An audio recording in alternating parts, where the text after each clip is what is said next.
विधान परिषदेतील राज्यपाल कोट्यातील रिक्त जागांसंदर्भामध्ये हालचाली वाढलेल्या आहेत। रिक्त जागा देखील लवकरच भरल्या जाणार असल्याची सूत्रांकडून माहिती कळते।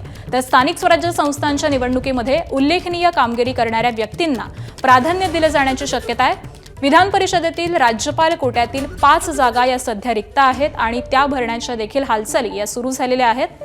तर स्थानिक स्वराज्य संस्थांच्या या निवडणुकांमध्ये ज्यांनी उल्लेखनीय कामगिरी केलेली आहे त्या व्यक्तींना प्राधान्य दिलं जाण्याची शक्यता ही सध्या वर्तवली जाते। आणि याच संदर्भातले अपडेट जाणून घेऊयात आमचे प्रतिनिधी अभिषेक मुठाळ यांच्याकडून।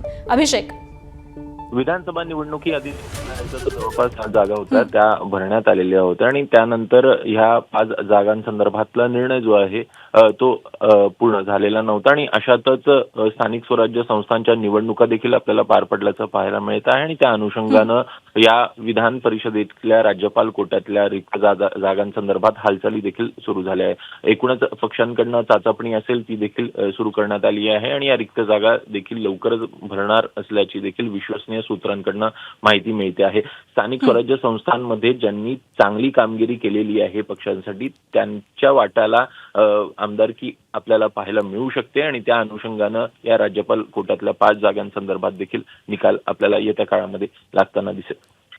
नक्कीच, धन्यवाद अभिषेक या सविस्तर माहितीसाठी। एबीपी माझा, उघडा डोळे बघा नीट।